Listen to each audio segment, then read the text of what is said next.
甚至像现在进行到微创。最近才有个客户他去开膝盖，然后是用达文西手术去开膝盖，隔天就可以下床走路，可是这个费用35万，所以其实为什么现在感觉永远保险买不完的原因，也就是一样医疗的进步嘛。对，那其实我个人认为，我们做好基本的保障之后，剩余的险种我们再依照我们的需求去调整。例如说，我今天一定是先买好医疗险，包含什么住院啦、手术啦，以及最重要的就是实支实付。对，那行有余力，我们再去做。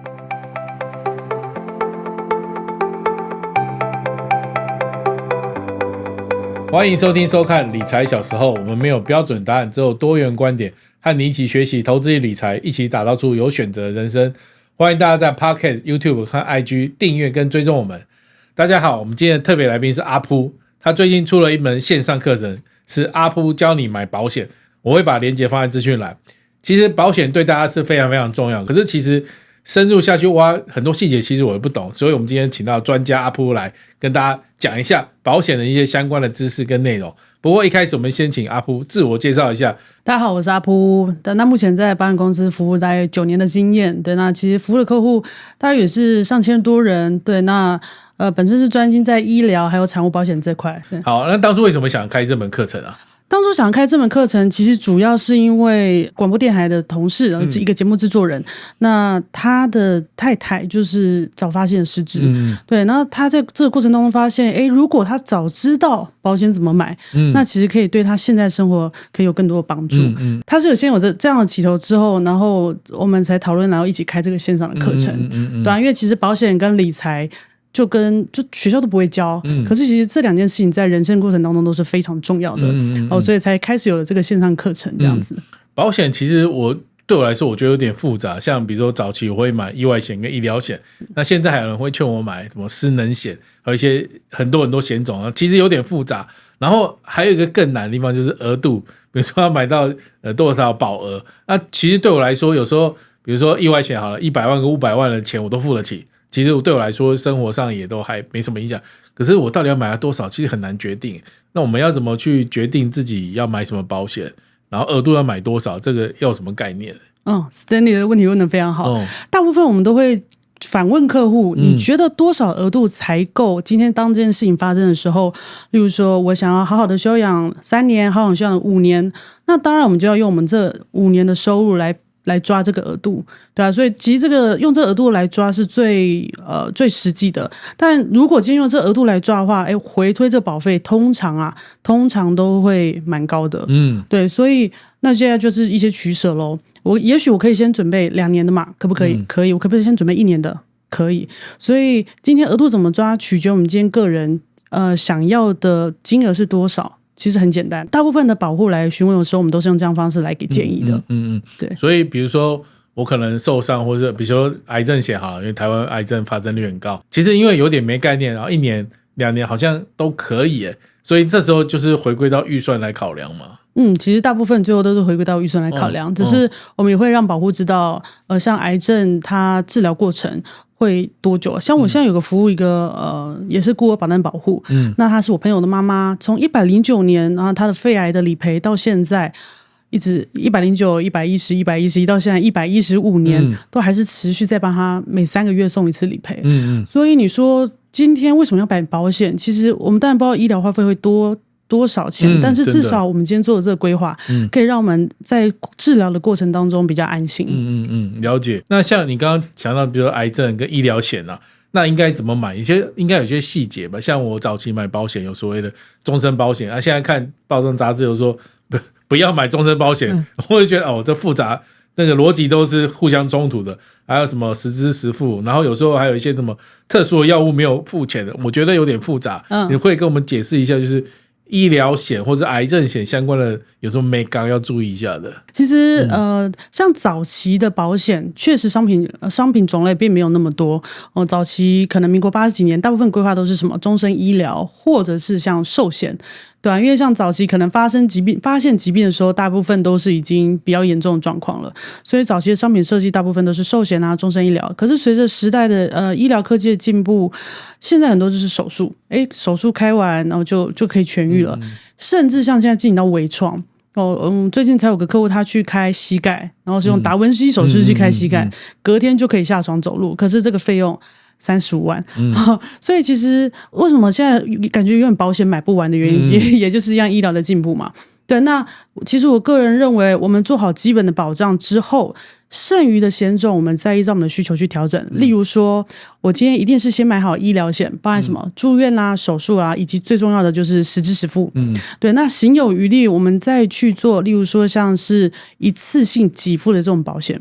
好，为什么？因为今天做好医疗险之后，我生病住院可不可以赔？可以。我癌症住院可不可以赔？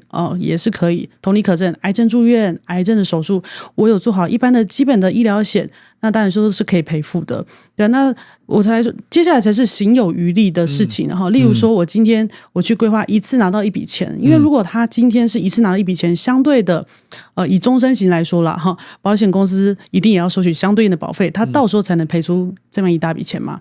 好，但是如果今天是觉得说没关系，我只是想要暂时性的拥有这保障，其实也是可以用一点的预算去做定期型的一次性的给付。我觉得保险购买一定有定期型的一次性给付是什么？好，因为它一次性给付，可是又定期，这两个合在一起是什么概念？OK， 其实保险我都跟保户说，保险有分终身型的保险跟定期型的保险。终身型的保险，你可以把它想象成我今天买了一栋房子，缴费20年之后，这栋房子就跟着我住一辈子。好，那定期型保险就有点像租房子一样，我同样是一个10坪大的空间，我可能如果买房子的话，我一个月房贷可能要3-4万、4-5万，但是相对的一个10坪大的空间，我用租的，我可能一个月可能1-2万1万多可能就有了。对，所以如果今天可以的话，大家都想要有自己的一辈子的房子嘛，对啊。可是考量到预算的话，那我觉得建议保户是有些做终身型的保险，有些做定期型的保险。对啊。那至于什么要买终身的，什么要买定期的，我都建议保户，你就最担心什么险种，你就是买那个险种做终身的。那其他的小约、附约或其他的险种项目，我们就是用定期型的保险来做规划。那像刚刚讲到，就实支实付，我的保险业务员也跟我讲到，实支实付现在好像是比较主流的。对，那我一直很就纳闷，就是说会不会有那种什么，比如说因为新的治疗方法一直在出来，然后我们现在没听过，不代表明年后年以后会有新的那种治疗。会不会有的不在给付范围内？我每次就想到这件事，会觉得说，哇，那保险条款那么细，我哪可能一个一个看完啊？其实这种情况在现在这个状况发生几率越来越多，越来越多的原因是因为保险实支实付的设计，我都简单的来做说明的话，就是我今天医疗费用实际支出多少，保险公司就实际付给我多少嘛。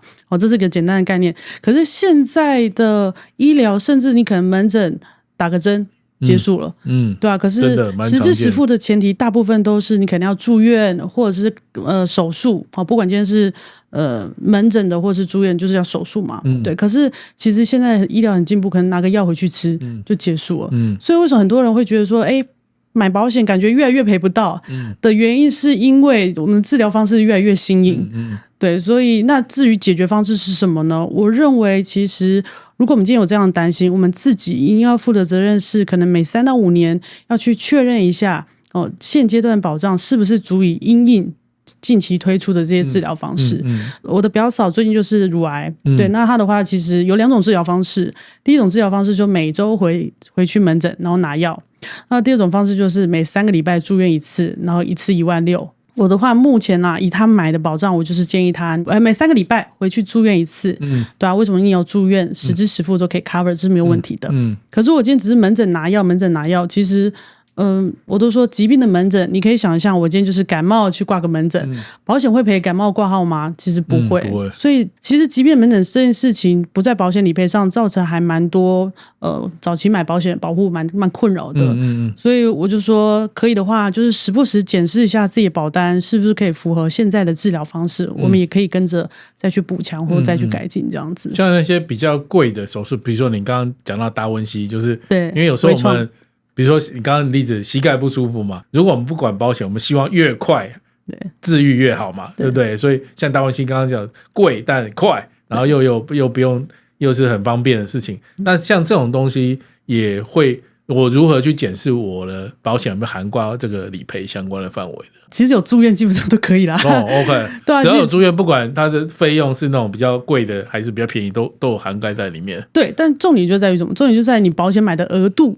有些人觉得，我不是已经有买了吗？很抱歉，你的额度只有，比如说5万，额度只有10万，那当然是远远不够的。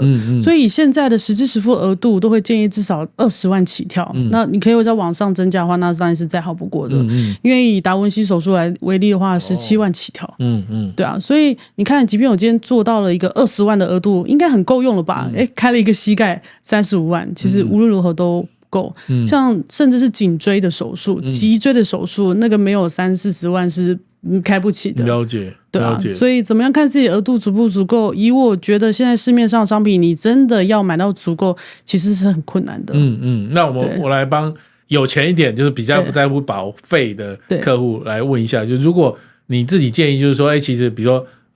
就比如说像园区上班的工程师啊，他年薪可能有300-400万，就是预算还蛮足够。然后他工作能力很重要嘛，因为如果他一旦出什么意外，就没办法上班，其实损失蛮大。那这种很适合就是来由保险来 cover 这件事情。那你会建议他这种，比如说手术类会比较花钱，像达文西手术或是一些你刚刚讲的颈椎，他大概保到什么样的程度？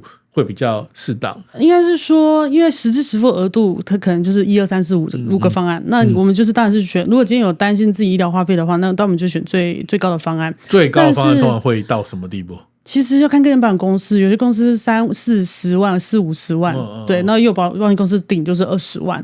我觉得实支实付可以买高就尽量买高，但是一定会不足嘛。那这时候怎么办？像我的保护，他就是担心癌症，所以他的癌症险就买了5个单位。什么叫做5个单位呢？例如说，可能住院啊、手术啊，一天就是2000块钱啊，手术一次可能15000。对，那可是他觉得1个单位不够，所以他就买了5个单位，把它买好买满。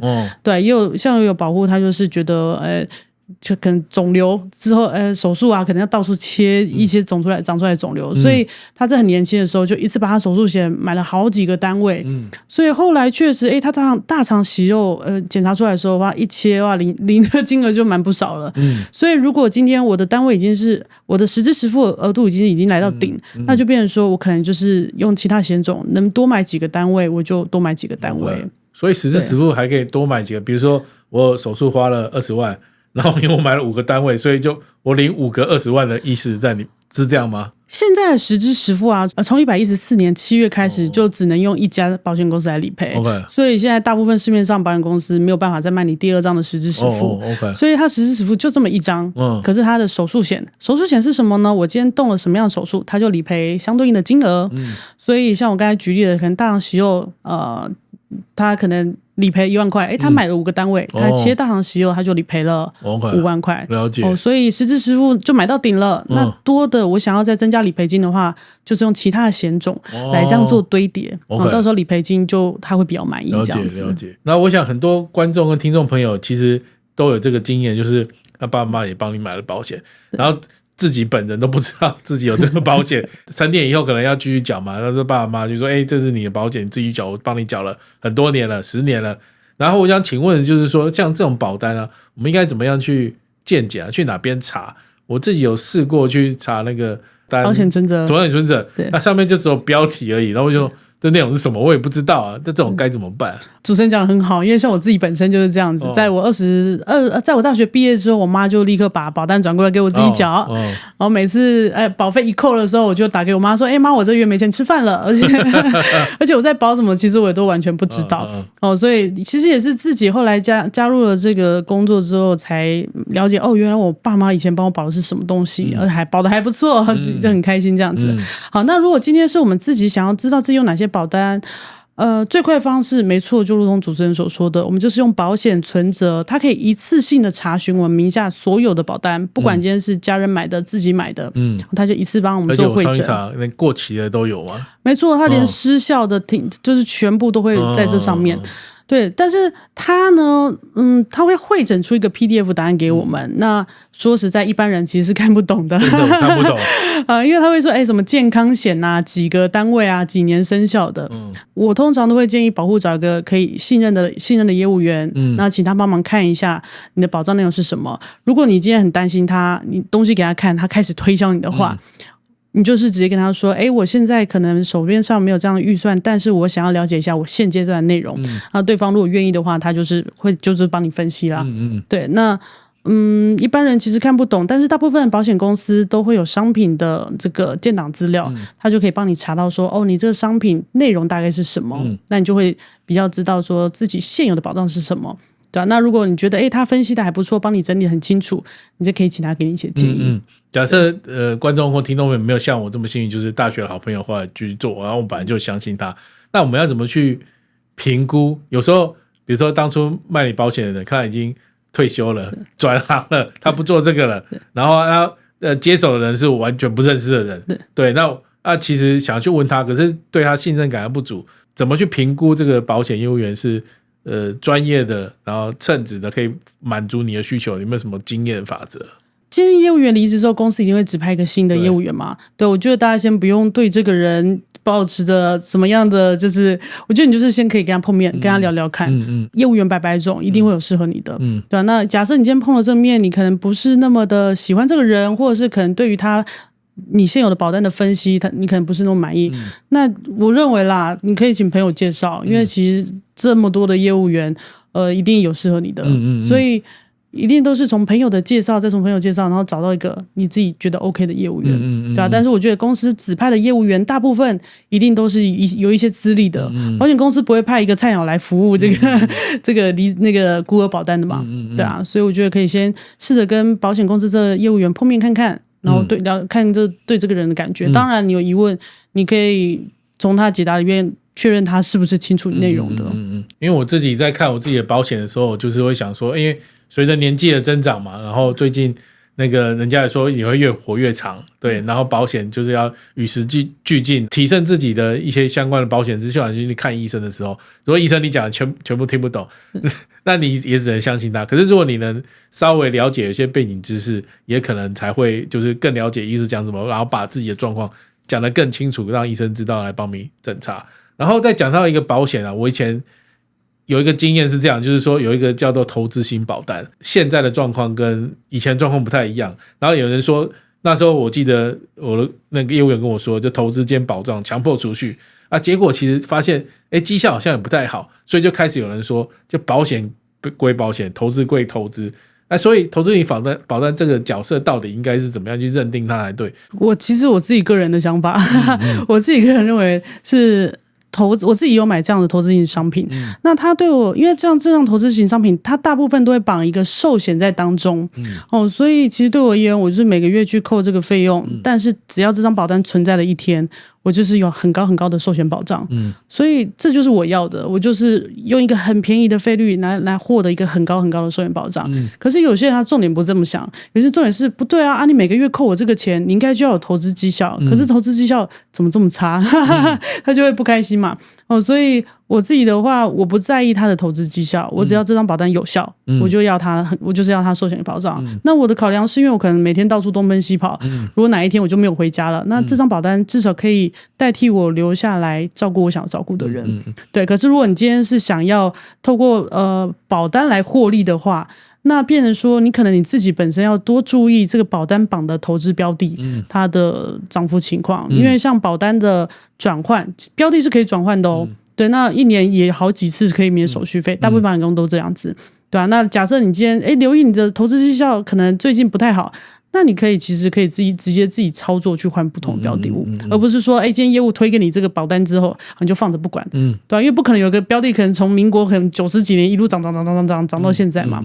所以如果你今天是想要做投资型的保单，又有送保障的这种保单的话，那你可能自己要去留意一下投资标的绑的东西。像你的观点就是其实比如说那个本身后面的寿险其实是很重要的，对，那是我要的。对 OK， 我个人的解读就是比较偏向说好，如果你要投资绩效好，那你应该去买台积电 OK。然后可是如果你想要投资兼保障，而且重点是那个保障的部分，那其实你应该考虑寿险。对，然后类似的话题还有另外一个也是保险的一种变形吧，就是储蓄险。就长辈超多在买储蓄险这个东西，你对储蓄险的看法怎么样？然后我们之前有推个短影音呢，在讲储蓄险，有人说它好，有人说它不好，然后那大家都有很多论证跟论战，甚至比较偏论战，因为大家都讲到储蓄险还蛮激动的，不知道为什么。然后我就想说，请教你的看法，就是你对储蓄险的看法是怎么样？然后谁比较适合，谁又不适合？OK， 其实我觉得储蓄险不是每个人都适合买。我觉得适合买的就不外乎几点。第一，我今天不这么做，我的钱真的留不下来。对啊，因为像我的堂姐，她就是个月光族，她收入也不错4万，可是就是月光。对，那后来她就是有做像储蓄险这样规划之后，6年她还谢谢我说，还好我当时听你的建议，就慢慢把钱留下来。对啊，所以第一个就是真的留不下钱的。那另外的话，其实现在储蓄险大部分保险公司也都有很高的保障。对啊，那也就是在我在把资产慢慢累积的过程当中，那我获得相对应的寿险保障。所以我觉得像这样子的人，他就会比较适合做储蓄险的规划。对，那什么人不适合？就是很多人说，我这笔钱放了6年啊，怎么出来才这样一点点？我还不如拿去投资。可是这个前提建立在什么？建立在你确实有去拿去做投资，而且就算我不这么做规划，这笔钱我也留得下来。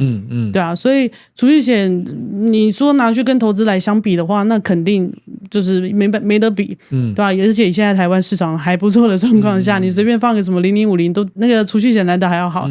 可是投资就是有赚有赔有风险。对啊，但是相对应的储蓄险它就是给你一个利率在那边。对，所以单纯看自己的需求跟用钱的习惯。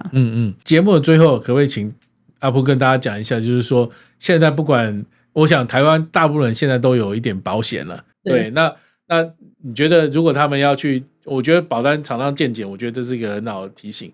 然后你会推荐大家怎么样去做这件事情，会是最好的方法这样子。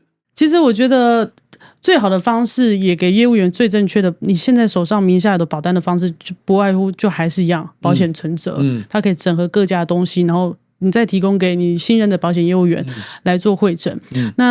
但是其实我想要提醒大家的是，因为早期的保单其实限制不像现在保单这么多。我很常遇到就是保户跟我说，他遇到一个想要支持的一个新人，但他就把他早期规划的旧保单全部都解除掉了。所以要补强自己保单3不5时去确认去整 OK， 但是也要留意是旧保单就尽量不要解除了。我们把不足的把它加上来。但是尽量不要去节约到旧东西。旧的保单通常除非它内容很烂，不然其实应该早期买都会挺划算的感觉，对不对？对啊，例如说像是早期的实支实付，它定义很简单，你今天有开刀就理赔了。可是像现在的话，我今天去拔牙齿算开刀吗？或者我今天微创的这个清创，或者是说像它就定义的很清楚。对，所以变成说早期保单我就不建议去把它解除掉。对，那想要补强，再用新的险种来做补强。哇，这真是很实际的提醒。确实有人问过我这个问题，然后我说我不懂，请那个保险业务员建议。他说他建议我要就是直接就不要缴。我说这样对吗？这个提醒我觉得真的还蛮重要了。好，我们今天谢谢阿普来跟我们现场分享这么多有用的知识，谢谢。谢谢。